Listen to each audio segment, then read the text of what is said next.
नमस्कार। आज का टॉपिक है ऐतिहासिक पृष्ठभूमि, हिस्टोरिकल बैकग्राउंड। भारत में ब्रिटिश 1600 में ईस्ट इंडिया कंपनी के रूप में व्यापार करने आए। महारानी एलिजाबेथ प्रथम के चार्टर द्वारा उन्हें भारत में व्यापार करने के विस्तृत अधिकार प्राप्त थे। कंपनी, जो अभी तक सिर्फ व्यापारिक कार्यों तक ही सीमित थी, ने 1765 में बंगाल, बिहार और उड़ीसा के दीवानी अर्थात राजस्व एवं दीवानी न्याय के अधिकार प्राप्त कर लिए। इसके तहत भारत में उसके क्षेत्रीय शक्ति बनने की प्रक्रिया प्रारंभ हुई। 1858 में सिपाही विद्रोह के परिणामस्वरूप ब्रिटिश ताज क्राउन ने भारत के शासन का उत्तरदायित्व प्रत्यक्षत अपने हाथों में ले लिया। यह शासन 15 अगस्त 1947 में भारत की स्वतंत्रता प्राप्ति तक अनवरत रूप से जारी रहा। स्वतंत्रता मिलने के साथ ही भारत के लिए एक संविधान की आवश्यकता महसूस हुई। यहाँ इसको अमल में लाने के उद्देश्य से 1946 में एक संविधान सभा का गठन किया गया और 26 जनवरी 1950 को संविधान अस्तित्व में आया। यद्यपि संविधान और राजव्यवस्था की अनेक विशेषताएं ब्रिटिश शासन से ग्रहण की गई थीं, तथापि ब्रिटिश शासन में कुछ घटनाएं ऐसी थीं जिनके कारण ब्रिटिश शासित भारत में सरकार और प्रशासन की विधिक रूपरेखा निर्मित की गई। इन घटनाओं ने हमारे संविधान और राजतंत्र पर गहरा प्रभाव छोड़ा। उनके बारे में विस्तृत व्याख्या दो शीर्षकों के अंतर्गत कालक्रमबद्ध रूप से यहाँ दी गई है। 1. कंपनी का शासन सन 1773 से सन 1858। 2. सम्राट का शासन सन 1858 से सन 1947 तक। कंपनी का शासन 1773 से 1858 तक। 1773 का रेगुलेटिंग एक्ट। इस अधिनियम का अत्यधिक संवैधानिक महत्व था। यह था भारत में ईस्ट इंडिया कंपनी के कार्यों को नियमित और नियंत्रित करने की दिशा में ब्रिटिश सरकार द्वारा उठाया गया यह पहला कदम था। इसके द्वारा पहली बार कंपनी के प्रशासनिक और राजनीतिक कार्यों को मान्यता मिली एवं इसके द्वारा भारत में केंद्रीय प्रशासन की नींव रखी गई। इस अधिनियम की प्रमुख विशेषताएं इस प्रकार थीं। 1. इस अधिनियम द्वारा बंगाल के गवर्नर को बंगाल का गवर्नर जनरल पद नाम दिया गया एवं उसकी सहायता के लिए एक 4 सदस्यीय कार्यकारी परिषद का गठन किया गया। उल्लेखनीय है कि ऐसे पहले गवर्नर लॉर्ड वॉरेन हेस्टिंग्स थे। 2. इसके द्वारा मद्रास एवं बंबई के गवर्नर बंगाल के गवर्नर जनरल के अधीन हो गए, जबकि पहले सभी प्रेसिडेंसियों के गवर्नर एक दूसरे से अलग थे। 3. अधिनियम के अंतर्गत कलकत्ता में 1774 में एक उच्चतम न्यायालय की स्थापना की गई, जिसमें मुख्य न्यायाधीश और 3 अन्य न्यायाधीश थे। 4. इसके तहत कंपनी के कर्मचारियों को निजी व्यापार करने और भारतीय लोगों से उपहार व रिश्वत लेना प्रतिबंधित कर दिया गया। 5. इस अधिनियम के द्वारा ब्रिटिश सरकार का कोर्ट ऑफ डायरेक्टर्स कंपनी की गवर्निंग बॉडी के माध्यम से कंपनी पर नियंत्रण सशक्त हो गया। इसने भारत में इसके राजस्व, नागरिक और सैन्य मामलों की जानकारी ब्रिटिश सरकार को देना आवश्यक कर दिया गया। 1781 का संशोधन अधिनियम अमेंडिंग एक्ट ऑफ 1781।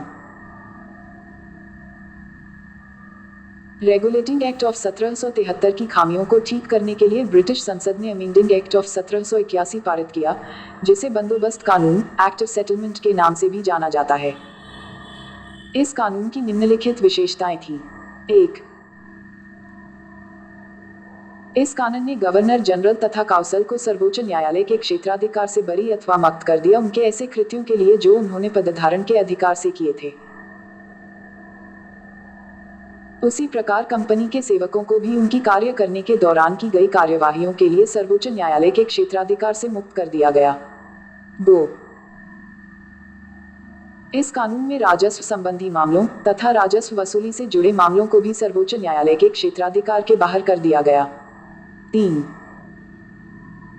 इस कानून द्वारा कलकत्ता, कोलकाता के सभी निवासियों को सर्वोच्च न्यायालय के अधिकार क्षेत्र के अंतर्गत कर दिया गया।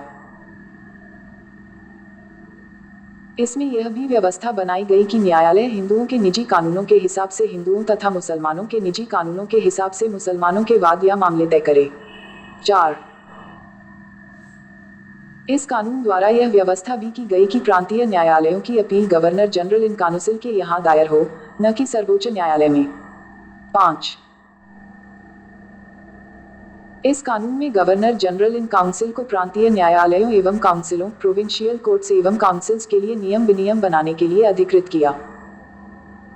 1786 का अधिनियम एक्ट ऑफ 1786 में लॉर्ड कॉर्नवालिस को बंगाल का गवर्नर जनरल नियुक्त किया गया। उसने यह पद स्वीकार करने के लिए 2 शर्तें या मांगे रखी। 1. उसे विशेष मामलों में अपनी काउंसिल के निर्णयों को अधिभावी करने अथवा न मानने का अधिकार हो। 2. उसे सेनापति अथवा कमांडर इन चीफ का पद भी दिया जाए। उपरोक्त शर्तों को 1786 के कानून में प्रावधानों के रूप में जोड़ा गया। 1793 का चार्टर कानून, चार्टर एक्ट ऑफ 1793। इस कानून की निम्नलिखित विशेषताएं थी। 1. इसने लॉर्ड कॉर्नवालिस को दी गई काउंसिल के निर्णयों के ऊपर अधिभावी शक्ति को भविष्य के सभी गवर्नर जनरलों एवं प्रेसिडेंसियों के गवर्नरों तक विस्तारित कर दिया। 2. इसने गवर्नर जनरल को अधीनस्थ बॉम्बे और मद्रास प्रेसिडेंसी की सरकारों के ऊपर अधिक नियंत्रणकारी शक्ति प्रदान की। 3. इसने भारत पर व्यापार के एकाधिकार को अगले 20 वर्षों की अवधि के लिए बढ़ा दिया। 4. इसने कमांडर इन चीफ के गवर्नर जनरल काउंसिल के सदस्य होने की अनिवार्यता समाप्त कर दी, बशर्ते कि उसी रूप में नियुक्त किया गया हो। 5. इसने व्यवस्था दी कि बोर्ड ऑफ कंट्रोल के सदस्यों तथा उनके कर्मचारियों को भारतीय राजस्व में से ही भुगतान किया जाएगा। चार्टर कानून 1813, चार्टर एक्ट ऑफ 1813। 1. इस कानून ने भारत में कंपनी के व्यापार एकाधिकार को समाप्त कर दिया, यानी भारतीय व्यापार को सभी ब्रिटिश व्यापारियों के लिए खोल दिया गया। तब भी इस कानून ने चाय के व्यापार तथा चीन के साथ व्यापार में कंपनी के एकाधिकार को बहाल रखा। 2. इस कानून ने भारत में कंपनी शासित क्षेत्रों पर ब्रिटेन के राजा की प्रभुता को प्रकट व स्थापित किया। 3. इस कानून ने ईसाई मिशनरियों को भारत आकर लोगों को प्रबुद्ध करने की अनुमति प्रदान की। 4. इस कानून ने भारत के ब्रिटिश इलाकों में बाशिंदों के बीच पश्चिमी शिक्षा के प्रचार प्रसार की व्यवस्था दी। 5. इस कानून ने भारत की स्थानीय सरकारों को व्यक्तियों पर कर लगाने के लिए अधिकृत किया। कर भुगतान नहीं करने पर दंड की भी व्यवस्था की। 1784 का Pitt's India act. Regulating act 1773 की कमियों को दूर करने के लिए ब्रिटिश संसद ने एक संशोधित अधिनियम 1781 में पारित किया, जिसे एक्ट ऑफ सेटलमेंट के नाम से भी जाना जाता है। इसके बाद एक अन्य महत्वपूर्ण अधिनियम पिट्स इंडिया एक्ट 1784 में अस्तित्व में आया। इस अधिनियम की विशेषताएं इस प्रकार थी। 1. इसने कंपनी के राजनीतिक और वाणिज्यिक कार्यों को पृथक पृथक कर दिया। 2. इसने निदेशक मंडल को कंपनी के व्यापारिक मामलों के अधीक्षण की अनुमति तो दे दी, लेकिन राजनीतिक मामलों के प्रबंधन के लिए नियंत्रण बोर्ड, बोर्ड ऑफ कंट्रोल नाम से एक नए निकाय का गठन कर दिया। इस प्रकार वैध शासन की व्यवस्था का आरंभ किया गया। 3. नियंत्रण बोर्ड को यह शक्ति थी कि वह ब्रिटिश नियंत्रित भारत में सभी नागरिक, सैन्य, सरकार व राजस्व गतिविधियों का अधीक्षण एवं नियंत्रण करे। इस प्रकार यह अधिनियम 2 कारणों से महत्वपूर्ण था। पहला, भारत में कंपनी के अधीन क्षेत्र को पहली बार ब्रिटिश आधिपत्य का क्षेत्र कहा गया। दूसरा, ब्रिटिश सरकार को भारत में कंपनी के कार्यों और इसके प्रशासन पर पूर्ण नियंत्रण प्रदान किया गया। 1833 का चार्टर अधिनियम। ब्रिटिश भारत के केंद्रीयकरण की दिशा में यह अधिनियम निर्णायक कदम था। इस अधिनियम की विशेषताएं इस प्रकार थी। 1. इसने बंगाल के गवर्नर जनरल को भारत का गवर्नर जनरल बना दिया, जिसमें सभी नागरिक और सैन्य शक्तियां निहित थीं। इस प्रकार इस अधिनियम ने पहली बार एक ऐसी सरकार का निर्माण किया जिसका ब्रिटिश कब्जे वाले संपूर्ण भारतीय क्षेत्र पर पूर्ण नियंत्रण था। लॉर्ड विलियम बेंटिक भारत के प्रथम गवर्नर जनरल थे। 2. इसने मद्रास और बंबई के गवर्नरों को विधायिका संबंधी शक्ति से वंचित कर दिया।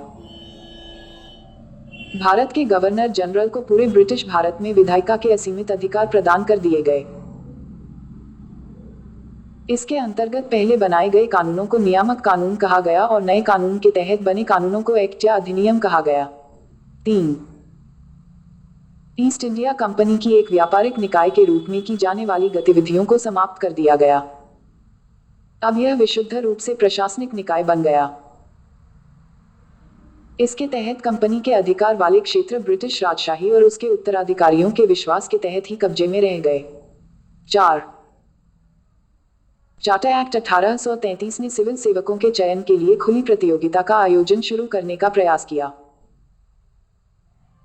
इसमें कहा गया कि कंपनी में भारतीयों को किसी पद, कार्यालय और रोजगार को हासिल करने से वंचित नहीं किया जाएगा। हालांकि बोर्ड ऑफ डायरेक्टर्स के विरोध के कारण इस प्रावधान को समाप्त कर दिया गया। 1853 का चार्टर अधिनियम 1793 से 1857 के दौरान ब्रिटिश संसद द्वारा पारित किए गए चार्टर अधिनियमों की श्रृंखला में यह अंतिम अधिनियम था। संवैधानिक विकास की दृष्टि से यह अधिनियम एक महत्वपूर्ण अधिनियम था। इस अधिनियम की विशेषताएं इस प्रकार थीं। 1. इसने पहली बार गवर्नर जनरल की परिषद के विधायी एवं प्रशासनिक कार्यों को अलग कर दिया।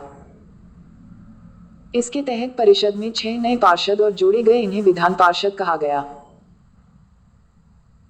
दूसरे शब्दों में इसने गवर्नर जनरल के लिए नई विधान परिषद का गठन किया, जिसे भारतीय केंद्रीय विधान परिषद कहा गया।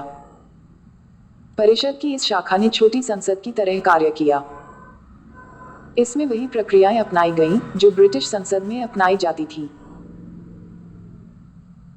इस प्रकार विधायिका को पहली बार सरकार के विशेष कार्य के रूप में जाना गया, जिसके लिए विशेष मशीनरी और प्रक्रिया की जरूरत थी। 2.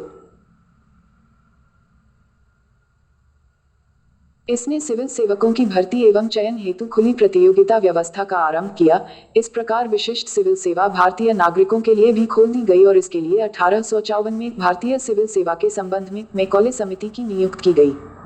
3. इसने कंपनी के शासन को विस्तारित कर दिया और भारतीय क्षेत्र को इंग्लैंड राजशाही के विश्वास के तहत कब्जे में रखने का अधिकार दिया। लेकिन पूर्व अधिनियमों के विपरीत इसमें किसी निश्चित समय का निर्धारण नहीं किया गया था। इससे स्पष्ट था कि संसद द्वारा कंपनी का शासन किसी भी समय समाप्त किया जा सकता था। 4. इसने प्रथम बार भारतीय केंद्रीय विधान परिषद में स्थानीय प्रतिनिधित्व प्रारंभ किया। गवर्नर जनरल की परिषद में 6 नए सदस्यों में से 4 का चुनाव बंगाल, मद्रास, बंबई और आगरा की स्थानीय प्रांतीय सरकारों द्वारा किया जाना था। ताज का शासन 1858 से 1947 तक। 1858 का भारत सरकार अधिनियम। इस महत्वपूर्ण कानून का निर्माण 1857 के विद्रोह के बाद किया गया, जिसे भारत का प्रथम स्वतंत्रता संग्राम या सिपाही विद्रोह भी कहा जाता है। भारत के शासन को अच्छा बनाने वाला अधिनियम नाम के प्रसिद्ध इस कानून ने ईस्ट इंडिया कंपनी को समाप्त कर दिया और गवर्नरी क्षेत्रों और राजस्व संबंधी शक्तियां ब्रिटिश राजशाही को हस्तांतरित कर दी। इस अधिनियम की विशेषताएं इस प्रकार थी। 1. इसके तहत भारत का शासन सीधे महारानी विक्टोरिया के अधीन चला गया। गवर्नर जनरल का पदनाम बदलकर भारत का वायसराय कर दिया गया। वह वायसराय भारत में ब्रिटिश ताज का प्रत्यक्ष प्रतिनिधि बन गया। लॉर्ड कैनिंग भारत के प्रथम वायसराय बने। 2. इस अधिनियम ने नियंत्रण बोर्ड और निदेशक कोर्ट समाप्त कर भारत में शासन की द्वैध प्रणाली समाप्त कर दी। 3. एक नए पद, भारत के राज्य सचिव, का सृजन किया गया, जिसमें भारतीय प्रशासन पर संपूर्ण नियंत्रण की शक्ति निहित थी। यह सचिव ब्रिटिश कैबिनेट का सदस्य था और अंततः ब्रिटिश संसद के प्रति उत्तरदायी था। 4. भारत सचिव की सहायता के लिए 15 सदस्यीय परिषद का गठन किया गया, जो एक सलाहकार परिषद थी। परिषद का अध्यक्ष भारत सचिव को बनाया गया। 5. इस कानून के तहत भारत सचिव की परिषद का गठन किया गया, जो एक निगमित निकाय थी और जिसे भारत और इंग्लैंड में मुकदमा करने का अधिकार था। इस पर भी मुकदमा किया जा सकता था। 1858 के कानून का प्रमुख उद्देश्य प्रशासनिक मशीनरी में सुधार था, जिसके माध्यम से इंग्लैंड में भारतीय सरकार का अधीक्षण और उसका नियंत्रण हो सकता था। इसने भारत में प्रचलित शासन प्रणाली में कोई विशेष परिवर्तन नहीं किया। 1861 का भारत परिषद अधिनियम। 1857 की महान क्रांति के बाद ब्रिटिश सरकार ने महसूस किया कि भारत में शासन चलाने के लिए भारतीयों का सहयोग लेना आवश्यक है। इस सहयोग नीति के तहत ब्रिटिश संसद ने 1861, 1892 और 1909 में 3 नए अधिनियम पारित किए। उंगली से दाहिनी ओर इशारा 1861 का भारत परिषद अधिनियम भारतीय संवैधानिक और राजनीतिक इतिहास में एक महत्वपूर्ण अधिनियम था। इस अधिनियम की विशेषताएं इस प्रकार थीं। 1. इसके द्वारा कानून बनाने की प्रक्रिया में भारतीय प्रतिनिधियों को शामिल करने की शुरुआत हुई। इस प्रकार वायसराय कुछ भारतीयों को विस्तारित परिषद में गैर सरकारी सदस्यों के रूप में नामांकित कर सकता था। 1862 में लॉर्ड कैनिंग ने 3 भारतीयों बनारस के राजा, पटियाला के महाराजा और सर दिनकर राव को विधान परिषद में मनोनीत किया। 2. इस अधिनियम ने मद्रास और बम्बई प्रेसिडेंसिया को विधायी शक्तियां पुनः देकर विकेंद्रीकरण की प्रक्रिया की शुरुआत की। इस प्रकार इस अधिनियम ने रेगुलेटिंग एक्ट 1773 द्वारा शुरू हुई केंद्रीयकरण की प्रवृत्ति को उलट दिया, जो 1833 के चार्टर अधिनियम के साथ ही अपने चरम पर पहुंच गई थी। इस विधायी विकास की नीति के कारण 1937 तक प्रांतों को संपूर्ण आंतरिक स्वायत्तता हासिल हो गई। 3.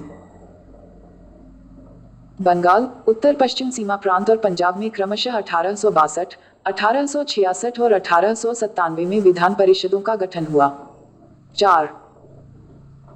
इसने वायसराय को परिषद में कार्य संचालन के लिए अधिक नियम और आदेश बनाने की शक्तियां प्रदान की। इसने लॉर्ड कैनिंग द्वारा 1859 में प्रारंभ की गई पोर्टफोलियो प्रणाली को भी मान्यता दी। इसके अंतर्गत वायसराय की परिषद का एक सदस्य एक या अधिक सरकारी विभागों का प्रभारी बनाया जा सकता था तथा उसे इस विभाग में काउंसिल की ओर से अंतिम आदेश पारित करने का अधिकार था। 5. इसने वायसराय को आपातकाल में बिना काउंसिल की संस्तुति के अध्यादेश जारी करने के लिए अधिकृत किया। ऐसे अध्यादेश की अवधि मात्र 6 माह होती थी।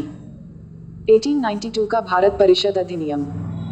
इस अधिनियम की विशेषताएं इस प्रकार थीं। 1.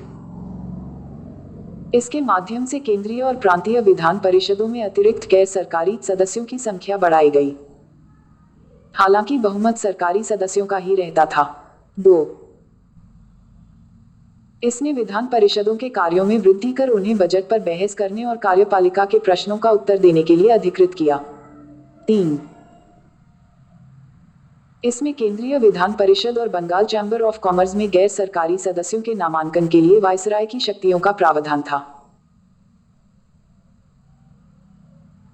इसके अलावा प्रांतीय विधान परिषदों में गवर्नर को जिला परिषद, नगरपालिका, विश्वविद्यालय, व्यापार संघ, जमींदारों और चैम्बर ऑफ कॉमर्स की सिफारिशों पर गैर सरकारी सदस्यों को नियुक्त करने की शक्ति थी।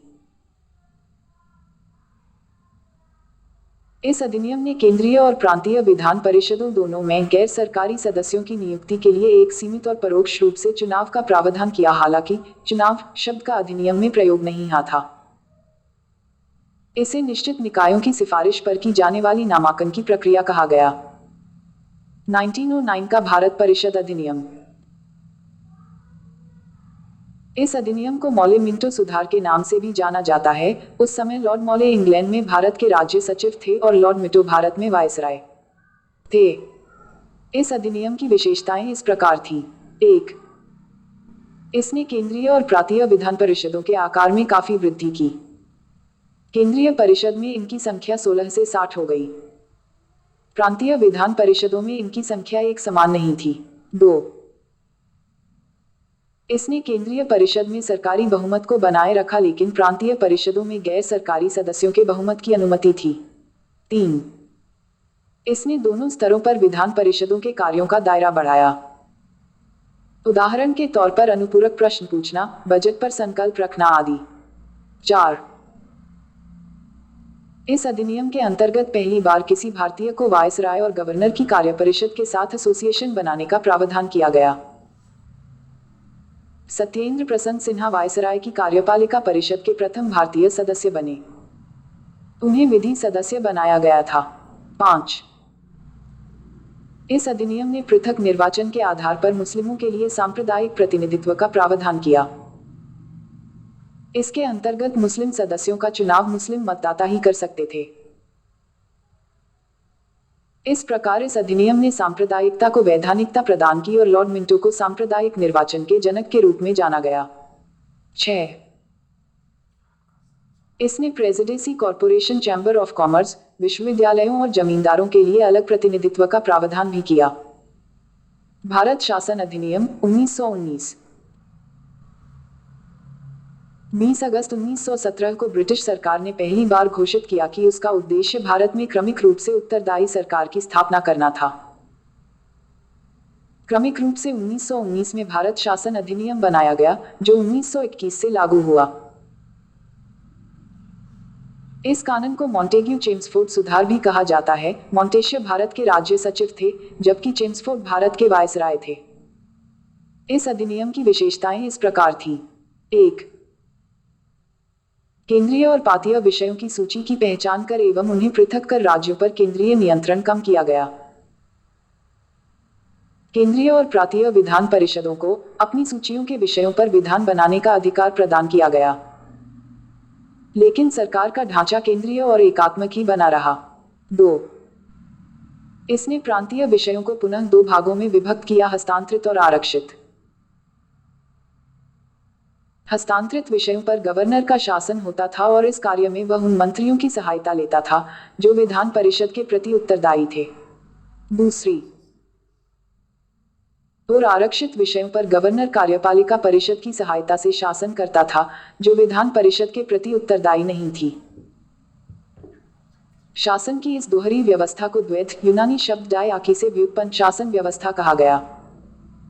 हालांकि यह व्यवस्था काफी हद तक असफल ही रही। 3. इस अधिनियम ने पहली बार देश में द्विसदनीय व्यवस्था और प्रत्यक्ष निर्वाचन की व्यवस्था प्रारंभ की।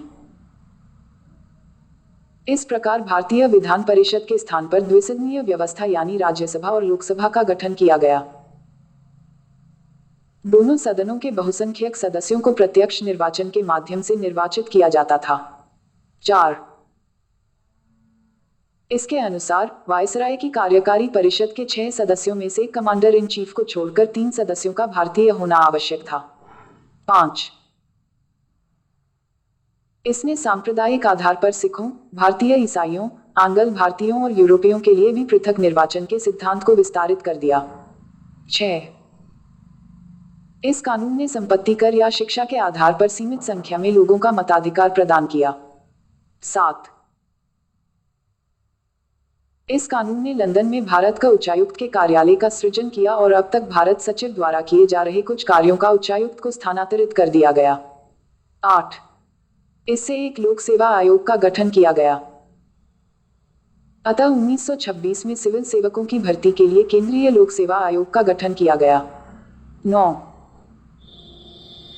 इसने पहली बार केंद्रीय बजट को राज्यों के बजट से अलग कर दिया और राज्य विधानसभाओं को अपना बजट स्वयं बनाने के लिए अधिकृत कर दिया। 10.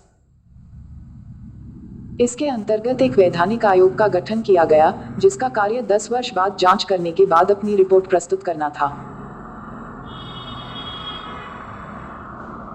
साइमन आयोग ब्रिटिश सरकार ने नवंबर 1927 में, यानी निर्धारित समय से 2 वर्ष पूर्व ही नए संविधान में भारत की स्थिति का पता लगाने के लिए सर जॉन साइमन के नेतृत्व में 7 सदस्यीय वैधानिक आयोग के गठन की घोषणा की। आयोग के सभी सदस्य ब्रिटिश थे, इसलिए सभी दलों ने इसका बहिष्कार किया। आयोग ने 1930 में अपनी रिपोर्ट पेश की तथा द्वैध शासन प्रणाली, राज्यों में सरकारों का विस्तार, ब्रिटिश भारत के संघ की स्थापना एवं सांप्रदायिक निर्वाचन व्यवस्था को जारी रखने आदि की सिफारिशें की। आयोग के प्रस्तावों पर विचार करने के लिए ब्रिटिश सरकार ने ब्रिटिश सरकार, ब्रिटिश भारत और भारतीय रियासतों के प्रतिनिधियों के साथ 3 गोलमेज सम्मेलन किए। इन सम्मेलनों में हुई चर्चा के आधार पर संवैधानिक सुधारों पर एक श्वेत पत्र तैयार किया गया, जिसे विचार के लिए ब्रिटिश संसद की संयुक्त प्रवर समिति के समक्ष रखा गया। इस समिति की सिफारिशों को कुछ संशोधनों के साथ भारत परिषद अधिनियम 1935 में शामिल कर दिया गया। सांप्रदायिक अवार्ड ब्रिटिश प्रधानमंत्री रैमजे मैकडॉनल्ड ने अगस्त 1932 में अल्पसंख्यकों के प्रतिनिधित्व पर एक योजना की घोषणा की। इसे कम्युनल अवार्ड या सांप्रदायिक अवार्ड के नाम से जाना गया। अवार्ड ने न सिर्फ मुस्लिमों, सिख, ईसाई, यूरोपियनों और आंग्ल भारतीयों के लिए अलग निर्वाचन व्यवस्था का विस्तार किया, बल्कि इसे दलितों के लिए भी विस्तारित कर दिया गया। दलितों के लिए अलग निर्वाचन व्यवस्था से गांधी बहुत व्यथित हुए और उन्होंने अवार्ड में संशोधन के लिए पूना की अरवदा जेल में अनशन प्रारंभ कर दिया। अंततः कांग्रेस नेताओं और दलित नेताओं के बीच एक समझौता हुआ, जिसे पूना नाम से जाना गया। इसमें संयुक्त हिंदू निर्वाचन व्यवस्था को बनाए रखा गया और दलितों के लिए स्थान भी आरक्षित कर दिए गए। भारत शासन अधिनियम 1935। यह अधिनियम भारत में पूर्ण उत्तरदायी सरकार के गठन में एक मील का पत्थर साबित हुआ। यह एक लंबा और विस्तृत दस्तावेज था जिसमें 32 धाराएं और 10 अनुसूचियां थीं। इस अधिनियम की विशेषताएं इस प्रकार थीं। 1. इसने अखिल भारतीय संघ की स्थापना की, जिसमें राज्य और रियासतों को एक इकाई की तरह माना गया। अधिनियम ने केंद्र और इकाइयों के बीच 3 सूचियों, संघीय सूची 59 विषय, राज्य सूची 54 विषय और समवर्ती सूची दोनों के लिए 36 विषय के आधार पर शक्तियों का बंटवारा कर दिया। अवशिष्ट शक्तियां वायसराय को दे दी गईं। हालांकि यह संघीय व्यवस्था कभी अस्तित्व में नहीं आई, क्योंकि देसी रियासतों ने इसमें शामिल होने से इनकार कर दिया था। 2. इसने प्रांतों में द्वैध शासन व्यवस्था समाप्त कर दी तथा प्रांतीय स्वायत्तता का शुभारंभ किया। राज्यों को अपने दायरे में रहकर स्वायत्त तरीके से 3 पृथक क्षेत्रों में शासन का अधिकार दिया गया। इसके अतिरिक्त अधिनियम ने राज्यों में उत्तरदायी सरकार की स्थापना की, यानी गवर्नर को राज्य विधान परिषदों के लिए उत्तरदायी मंत्रियों की सलाह पर काम करना आवश्यक था। यह व्यवस्था 1937 में शुरू की गई और 1939 में इसे समाप्त कर दिया गया। 3. इसने केंद्र में द्वैध शासन प्रणाली का आरंभ किया। परिणामतः संघीय विषयों को स्थानांतरित और आरक्षित विषयों में विभक्त करना पड़ा। हालांकि यह प्रावधान कभी लागू नहीं हो सका। 4. इसने 11 राज्यों में से 6 में द्विसदनीय व्यवस्था प्रारंभ की। इस प्रकार बंगाल, बंबई, मद्रास, बिहार, संयुक्त प्रांत और असम में द्विसदनीय विधान परिषद और विधानसभा बन गई। हालांकि इन पर कई प्रकार के प्रतिबंध थे। 5. इसने दलित जातियों, महिलाओं और मजदूर वर्ग के लिए अलग से निर्वाचन की व्यवस्था कर सांप्रदायिक प्रतिनिधित्व व्यवस्था का विस्तार किया। 6. इसने भारत शासन अधिनियम 1858 द्वारा स्थापित भारत परिषद को समाप्त कर दिया। इंग्लैंड में भारत सचिव को सलाहकारों की टीम मिल गई। 7. इसने मताधिकार का विस्तार किया। लगभग 10% जनसंख्या को मत का अधिकार मिल गया। 8. इसके अंतर्गत देश की मुद्रा और साख पर नियंत्रण के लिए भारतीय रिजर्व बैंक की स्थापना की गई। 9. इसने न केवल संघीय लोक सेवा आयोग की स्थापना की, बल्कि प्रांतीय सेवा आयोग और 2 या अधिक राज्यों के लिए संयुक्त सेवा आयोग की स्थापना भी की।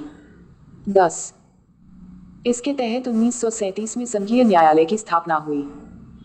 भारतीय स्वतंत्रता अधिनियम 1947। 20 फरवरी 1947 को ब्रिटिश प्रधानमंत्री क्लीमेंट एटली ने घोषणा की कि 30 जून 1947 को भारत में ब्रिटिश शासन समाप्त हो जाएगा। इसके बाद सत्ता उत्तरदायी भारतीय हाथों में सौंप दी जाएगी। इस घोषणा पर मुस्लिम लीग ने आंदोलन किया और भारत के विभाजन की बात कही। 3 जून 1947 को ब्रिटिश सरकार ने फिर स्पष्ट किया कि 1946 में गठित संविधान सभा द्वारा बनाया गया संविधान उन क्षेत्रों पर लागू नहीं होगा जो इसे स्वीकार नहीं करेंगे।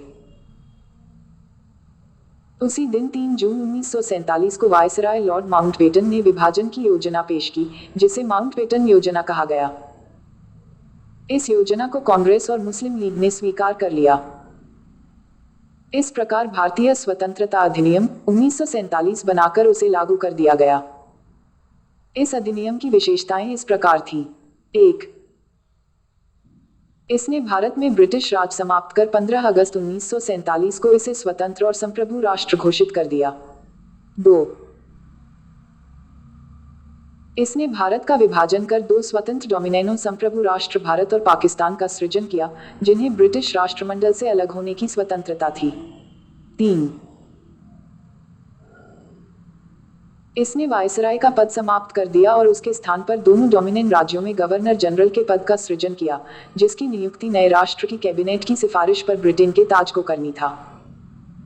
इन पर ब्रिटेन की सरकार का कोई नियंत्रण नहीं होना था। 4. इसने दोनों डोमिनियन राज्यों में संविधान सभाओं को अपने देशों का संविधान बनाने और उसके लिए किसी भी देश के संविधान को अपनाने की शक्ति दी। सभाओं को यह भी शक्ति थी कि वे किसी भी ब्रिटिश कानून को समाप्त करने के लिए कानून बना सकती थीं, यहां तक कि उन्हें स्वतंत्रता अधिनियम को भी निरस्त करने का अधिकार था। 5. इसने दोनों डोमिनियन राज्यों की संविधान सभाओं को यह शक्ति प्रदान की गई कि वे नए संविधान का निर्माण एवं कार्यान्वित होने तक अपने अपने संबंधित क्षेत्रों के लिए विधानसभा बना सकती थी। 15 अगस्त 1947 के बाद ब्रिटिश संसद में पारित हुआ कोई भी अधिनियम दोनों डोमिनियनों पर तब तक लागू नहीं होगा जब तक कि दोनों डोमिनियन इस कानून को मानने के लिए कानून नहीं बना लेंगे। 6. इस कानून ने ब्रिटेन में भारत सचिव का पद समाप्त कर दिया। इसकी सभी शक्तियां राष्ट्रमंडल मामलों के राज्य सचिव को स्थानांतरित कर दी गई। 7. इसने 15 अगस्त 1947 से भारतीय रियासतों पर ब्रिटिश संप्रभुता की समाप्ति की भी घोषणा की। इसके साथ ही आदिवासी क्षेत्र समझौता संबंधों पर भी ब्रिटिश हस्तक्षेप समाप्त हो गया। 8. इसने भारतीय रियासतों को यह स्वतंत्रता दी कि वे चाहें तो भारत डोमिनियन या पाकिस्तान डोमिनियन के साथ मिल सकती हैं या स्वतंत्र रह सकती हैं। 9. इस अधिनियम ने नया संविधान बनने तक प्रत्येक डोमिनियन में शासन संचालित करने एवं भारत शासन अधिनियम 1935 के तहत उनकी प्रांतीय सभाओं में सरकार चलाने की व्यवस्था की। हालांकि दोनों डोमिनियन राज्यों को इस कानून में सुधार करने का अधिकार था। 10.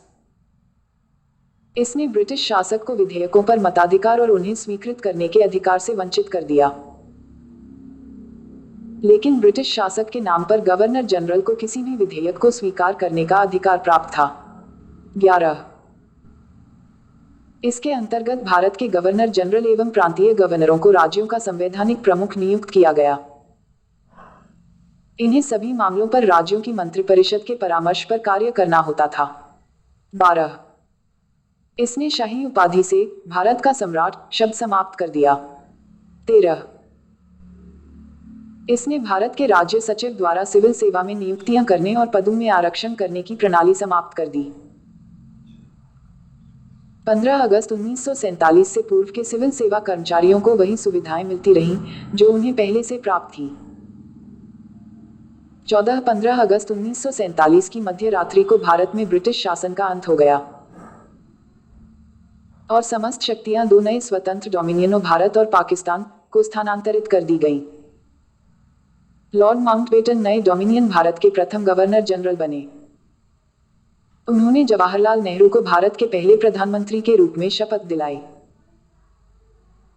1946 में बनी संविधान सभा को स्वतंत्र भारतीय डोमिनियन की संसद के रूप में स्वीकार कर लिया गया। अंतरिम सरकार 1946। 1. जवाहरलाल नेहरू परिषद के उपाध्यक्ष, राष्ट्रमंडल संबंध तथा विदेशी मामले के मंत्रालय। 2. सरदार वल्लभभाई पटेल गृह, सूचना एवं प्रसारण मंत्रालय। 3. डॉक्टर राजेंद्र प्रसाद खाद्य एवं कृषि मंत्रालय। 4. जॉन मथाई उद्योग एवं नागरिक आपूर्ति मंत्रालय। 5. जगजीवन राम श्रम मंत्री। 6. सरदार बलदेव सिंह रक्षा मंत्रालय। 7. CH भाभा कार्य, खान एवं ऊर्जा मंत्रालय। 8. लियाकत अली खां वित्त मंत्री। 9. अर्दूर अब निश्तार के पास डाक एवं वायु मंत्रालय था। 10. आसफ अली रेलवे एवं परिवहन मंत्रालय। 10. C राजगोपालाचारी शिक्षा एवं कला मंत्रालय। 11. आई चुंदरीगा वाणिज्य मंत्री। 12. गजनफर अली खान स्वास्थ्य। 13. जोगेंद्र नाथ मंडल के पास विधि मंत्रालय का प्रभार था। नोट: अंतरिम सरकार के सदस्य वायसराय की कार्यकारी परिषद के सदस्य थे। वायसराय परिषद का प्रमुख बना रहा, लेकिन जवाहरलाल नेहरू को परिषद का उपाध्यक्ष बनाया गया। कि स्वतंत्र भारत का पहला मंत्रिमंडल 1947। 1. जवाहरलाल नेहरू प्रधानमंत्री। राष्ट्रमंडल तथा विदेशी मामले एवं वैज्ञानिक शोध मंत्रालय। 2. सरदार वल्लभभाई पटेल गृह मंत्रालय। सूचना एवं प्रसारण मंत्रालय एवं राज्यों के मामले। 3. डॉक्टर राजेंद्र प्रसाद खाद्य एवं कृषि मंत्रालय। 4. मौलाना अबुल कलाम आजाद शिक्षा मंत्रालय। 5. डॉक्टर जॉन मथाई रेलवे एवं परिवहन मंत्रालय। 6. आर के शनमुगम शक्ति वित्त मंत्रालय। 7. डॉक्टर बी आर अम्बेडकर के पास विधि मंत्रालय। 8. जगजीवन राम श्रम मंत्रालय। 9. सरदार बलदेव सिंह रक्षा मंत्रालय। 10. राजकुमारी अमृत कौर को स्वास्थ्य मंत्रालय। 11. CH भाभा वाणिज्य मंत्रालय। 12. रफ़ी अहमद किदवई संचार मंत्रालय। 13. डॉक्टर श्यामा प्रसाद मुखर्जी उद्योग एवं आपूर्ति मंत्रालय। 14.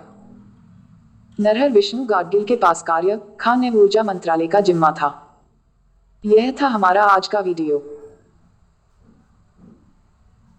जिन लोगों ने अभी तक हमारे चैनल को सब्सक्राइब नहीं किया है वह चैनल को वीडियो के नीचे दिए हुए लाल बटन पर क्लिक करके सब्सक्राइब करें और वीडियो पसंद आया हो तो वीडियो को लाइक भी करें। धन्यवाद। जय हिंद, जय भारत।